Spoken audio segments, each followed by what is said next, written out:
Sir ಇಲ್ಲಿ ಈ ವ್ಯಾಪಾರ ವ್ಯವಹಾರ ಅಂತ ಬಂದಾಗ ಈ ಅಟ್ಯಾಕ್ ಆಗಿರೋದ್ರಿಂದ ಹರ್ಮುಜ್ ಜಲಸಂಧಿನೇನು ಅಲ್ಲಿ ಬ್ಲಾಕ್ ಮಾಡಿಕೊಂಡ್ರೆ ಎಷ್ಟು ಏನು ತೈಲ ಕಚ್ಚಾ ತೈಲದ ಬ್ಯಾರೆಲ್ಗಳು ಎಲ್ಲ ಬ್ಲಾಕ್ ಆಗುತ್ತೆ ಟೋಟಲ್. ಅದನ್ನ ಹೇಳೋದಾದ್ರೆ ಅದರಿಂದ ಮುಂದಿನ ಪರಿಣಾಮ ಏನು, ಮುಂದಿನ ದಿನಗಳಲ್ಲಿ ನಮ್ಮ ದೇಶದಲ್ಲೂ ಪೆಟ್ರೋಲ್ ಡೀಸೆಲ್ ಬೆಲೆ ಏರಿಕೆ ಆಗುತ್ತಾ, ಏನಾಗುತ್ತೆ ಅನ್ನೋ ಕುತೂಹಲ ಇದೆ ಸರ್. ಓಕೆ, ಇಡೀ ವಿಶ್ವದ ಕಚ್ಚಾ ತೈಲದ ಪ್ರಮಾಣ ಎಷ್ಟಿದೆಯೋ ಅದರ ಒಂದು 50ರಷ್ಟು ಪ್ರಮಾಣ ಒಂದು ಆ ಹೊರ್ಮುಜ್ ಜಲಸಂಧಿ ಏನು ಹೇಳಿದ್ರಿ ಅದರಲ್ಲೇ ಪ್ರತಿನಿತ್ಯ ಹಾಗೆ ಬರುವಂತಹದ್ದು.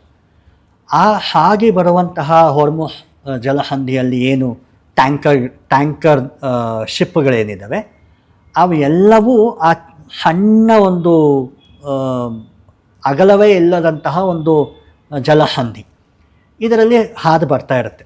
ಕುವೈತಿಂದ, ಇರಾಕಿಂದ, ಇರಾನಿಂದ, ಸೌದಿಯಿಂದ ಎಲ್ಲದರಿಂದನೂ ಬರೋದು ಅಲ್ಲಿಂದನೇ. ಸುಮಾರು 50% ನಿಂತು ಹೋದರೆ ಇಡೀ ಪ್ರಪಂಚದ ಸಪ್ಲೈ ಡಿಮ್ಯಾಂಡ್ ಚೈನ್ ಏನಿದೆ ಅದು ಹೊರತ ತಿನ್ನೋದಂತೂ ನಿಜ, ಸಹಜ.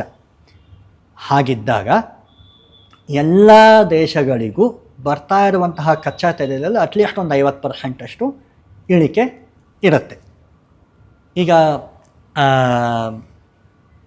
ಹಿಂದೆ ಯುದ್ಧ ನಡೆದಾಗ, ಒಂದು 5 ವರ್ಷದ ಹಿಂದೆ ಯುದ್ಧ ನಡೆದಾಗ ಭಾರತ ಏನು ಮಾಡ್ತು, ಓಕೆ ಇಲ್ಲಿಂದ ಬರ್ತಾ ಇಲ್ಲ ನಮಗೆ, ಆದರೆ ನಮ್ಮ ದೇಶದಲ್ಲಿ ನಾವು ಪೆಟ್ರೋಲ್ ಮತ್ತು ಡೀಸೆಲ್ ಬೆಲೆ ಗಗನಕ್ಕೇರೋದನ್ನು ನಿಲ್ಲಿಸಬೇಕು. ನಾವೇನು ಮಾಡ್ಬೋದು, ನಾವು ಹೋಗಿ ರಷ್ಯಾದಿಂದ ತೊಗೊಂಡು ಬರೋಣ, ರಷ್ಯಾದಿಂದ ಕಚ್ಚಾ ತೈಲ ತಂದು ನಾವಿಲ್ಲಿ ಸಂಸ್ಕರಣೆ ಮಾಡಿಕೊಂಡು ಆಮೇಲೆ ಇದನ್ನು ನಾವು ಬಳಸ್ಕೊಳ್ಳೋಣ, ಯಾರಿಗೆ ಬೇಕೋ ಕೊಡೋಣ ಕೂಡ, ಬೇರೆ ದೇಶಗಳಿಗೂ ರಫ್ತು ಮಾಡೋಣ.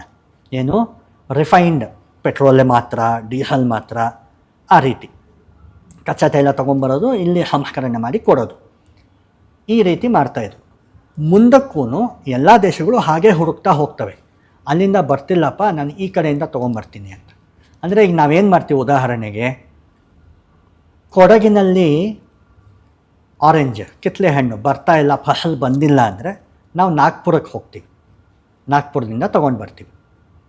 ಕೋಲಾರದಲ್ಲಿ ಮಾವಿನ ಹಣ್ಣು ಮಳೆ ಬಂದು ಉದುರು ಹೋದರೆ, ಮಾವಿನ ಹೂವು ಫಸಲು ಬರೋದಿಲ್ಲ ಅಂತ ಗೊತ್ತಾದಾಗ ನಾವು ಕೃಷ್ಣಗಿರಿಗೋ ಅಥವಾ ಚಿತ್ತೂರಿಗೋ ಹೋಗ್ತೀವಿ, ತೊಗೊಂಡು ಬರ್ತೀವಿ.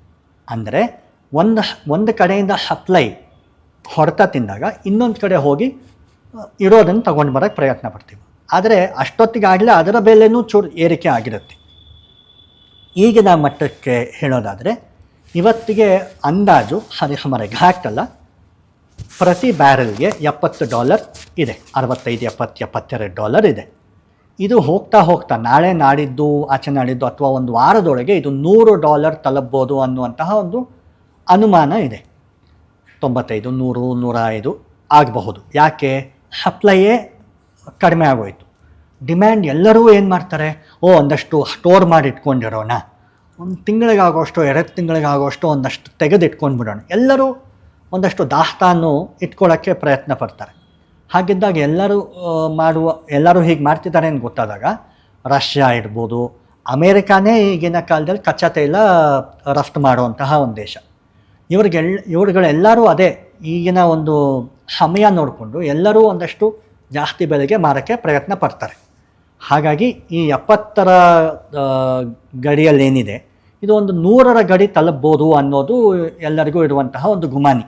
ಅಂದರೆ ಹೋಗ್ತಾ ಹೋಗ್ತಾ ಆಲ್ಮೋಸ್ಟ್ ಒಂದು 30% ಏರಿಕೆ ಆಗ್ಬೋದು ಅಂತ ಅಂದ್ಕೊಳ್ಳೋಣ. ಹಾಗಾಗತ್ತೆ ಅನ್ನೋದಾದರೆ ಮುಂದಿನ ಪ್ರಶ್ನೆ, ಇದು ನಮ್ಮ ಸರ್ಕಾರ ನಮ್ಮ ಜನಗಳಿಗೆ ಅದನ್ನು ಬಿಡ್ತಾರಾ ಅಂತ. ಅಂದರೆ ಆ ಹೊರೆ ನಮ್ಮ ಮೇಲೆ ಬೀಳುತ್ತಾ, ನಾಗರಿಕರ ಮೇಲೆ ಆ ಹೊರೆ ಬೀಳುತ್ತಾ ಅಂತ. ಬೀಳತ್ತೆ ಅನ್ನೋದಾದರೆ ಎಷ್ಟರ ಮಟ್ಟಿಗೆ Hindustan petroleum, Indian oil, Bharat petroleum ಇವರುಗಳ ಮೇಲೆ ಹೊಡೆತ ಬಿದ್ದಿದ್ದು, ಆ ಹೊಡೆತ ನಮ್ಮ ಮೇಲೆ ಹಾಕ್ತಾರಾ ಅಥವಾ ಒಂದು ಅರ್ಧದಷ್ಟು ಸರ್ಕಾರವೇ ಹೊರೆ ತನ್ನ ಮೇಲೆ ಹೊರಿಸ್ಕೊಂಡು ಅರ್ಧ ಮಾತ್ರ ನಮ್ಮ ಮೇಲೆ ಹೊರೆ ಹಾಕ್ತಾರಾ, ಅವೆಲ್ಲ ನೋಡಬೇಕಾಗತ್ತೆ. ಬಟ್ ಒಟ್ಟಿನಲ್ಲಿ ಕಚ್ಚಾ ತೈಲದ ಬೆಲೆ ಒಂದು 30% ಮೇಲೆ ಹೋದರೆ ಅದು ಅಟ್ಲೀಸ್ಟ್ ಒಂದು 20-25% ಆದರೂ ನಮ್ಮ ಮೇಲೆ ಹೊಡೆತ ಬೀಳುತ್ತೆ. ಏನು? ಪೆಟ್ರೋಲಿಂದು ಮತ್ತು ಡೀಸೆಲ್ ಯಾವಾಗ ಹೆಚ್ಚಾಗತ್ತೆ, ಸರಕು ಸಾಗಾಣಿಕೆಗೆಲ್ಲ ಅದು ಬೇಕಾಗಿರೋದ್ರಿಂದ ಅದರ ಬೆಲೆ ಜಾಸ್ತಿ ಆದಾಗ ಬೇರೆ ಎಲ್ಲ ದೈನಂದಿನ ವಸ್ತುಗಳ ಬೆಲೆಯೂ ಏರಿಕೆ ಆಗೋದು ಸಹಜ. ಯಾಕೆ? ತರಬೇಕಾದಾಗ ನನಗೆ ಖರ್ಚಾಗ್ತಿದೆ ಅಂದಾಗ ಈ ಪದಾರ್ಥದ ಬೆಲೆಯೂ ಹೆಚ್ಚಾಗೋದು ಸಹಜ. ಹಾಗಾಗಿ ಇನ್ಫ್ಲೇಷನ್ ಅಂತ ನಾವೇನು ಹೇಳ್ತೀವಿ, ಎಲ್ಲವೂ ಆಗೋದು ಬಹುಶಃ ಇನ್ನೊಂದು 15-20 ದಿವಸದಲ್ಲಿ ಇದರ ಪರಿಣಾಮ ನಮಗೆ ಕಾಣಬಹುದು ಮಾರುಕಟ್ಟೆಗಳಲ್ಲಿ.